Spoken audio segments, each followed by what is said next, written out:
श्री हरिवंश सभी को जैसे कि आप जानते हैं कि पूज्य महर्षि ने आज सुबह सभी भक्तों को शोभरी कुंड पर दर्शन दिए थे और अब पूज्य महर्षि शोभरी कुंड पर ही सभी भक्तों को दर्शन दिया करेंगे। काफी भक्तों का मैसेज आ रहा है कि शोभरी कुंड कहाँ पर है और उसका रास्ता कैसे है। इस वीडियो को एंड तक देखें। केली कुंड से लेकर शोभरी कुंड तक सारा रास्ता समझाएंगे। वीडियो में बने रहे। राधा वल्लभ श्री हरिवंश।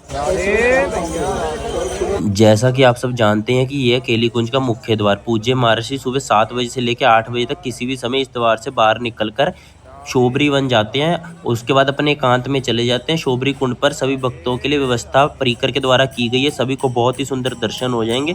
सुबह 7:30 के करीब आप शोभरी कुंड पर पहुंच जाएं यदि पूज्य महर्षि के दर्शन प्राप्त करना चाहते हैं और इस मार्ग से जाएं। इस मार्ग पर ही थोड़ा सा आगे बढ़ते हुए एक तिराहा आएगा जिधर से आपको राइट नहीं बल्कि लेफ्ट होना है, जिसके बाद लाडली निकुंज का बहुत ही बड़ा ऑरेंज कलर का बोर्ड लगा। उस रास्ते के अंदर जाके आपको बिल्कुल सीधा चलते जाना शोभरी कुंड की तरफ। इस मार्ग पे हर 100 मीटर 200 मीटर पर सादा खड़ा होगा केली कुंज का, जो कि आपको बताएगा कि शोभरी कुंड जाना है। आपको किसी को भी इस रास्ते में खड़ा नहीं होना। पूज्य महर्षि को अव्यवस्था नहीं होनी चाहिए शोभरी कुंड जाने के लिए। शोभरी कुंड पर पूज्य महर्षि पद यात्रा करेंगे। धीरे धीरे आप सबको बहुत ही सुंदर दर्शन होंगे। राधा वल्लभ श्री हरिवंश।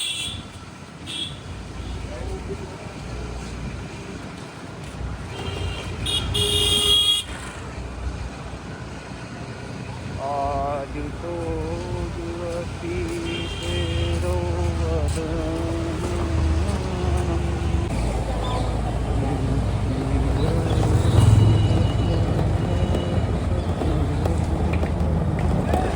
केली कुंड से लेकर शोभरी कुंड की दूरी सिर्फ वॉकिंग डिस्टेंस पर ही है, यानी कि आप पैदल चल के जा सकते हैं। आप टमटम करें तो आपकी इच्छा। यदि आप पैदल आना चाहते हैं तो बहुत ज़्यादा दूर नहीं है। वैसे आप टमटम अवॉइड ही करें क्योंकि टमटम का रश होने पर महर्षि को अव्यवस्था हो सकती है और पूज्य महर्षि दर्शन देने ना आए। यदि ऐसा होगा तो इसलिए आप पैदल ही चल कर आएँ।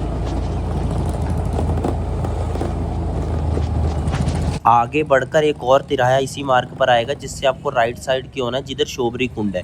इधर ही पूज्य महर्षि थोड़ी सी आगे गाड़ी से उतरेंगे और पद यात्रा करते हुए आगे जाएंगे। उसके बाद पूज्य महर्षि द्वारा गाड़ी में बैठकर एकांत के लिए चले जाएंगे। यहाँ पर शोभरी कुंड पर पूज्य महर्षि दर्शन देंगे। आप इस कुंड पर कहीं भी व्यवस्था बनाकर, जैसे कि आप सामने देख रहे हैं ये पूरा स्थान है, इस पर आपको पूरा ग्राउंड है। इधर पूरे ग्राउंड में आप कहीं भी खड़े हो सकते हैं। लाखों भक्तों की, हजारों भक्तों की व्यवस्था बनाई गई है। आपको बड़े ही सुंदर महर्षि के दर्शन हो जाएंगे। सुबह 7 साढ़े 7 बजे आप इस कुंड पर पहुंच जाए। राधा वल्लभ श्री हरिवंश सभी से निवेदन है कि कोई भी बाहर ना टहले, रस्सियों के अंदर परिकर की बात माने और रस्सियों के अंदर ही रहे। राधे राधे सभी को। पूज्य महर्षि के एकांत से वापस आने का समय और स्थान निश्चित नहीं है। आप उस समय प्रयास ना करें। सुबह ही पूज्य महर्षि के एकांत में जाने से पहले दर्शन कर लें।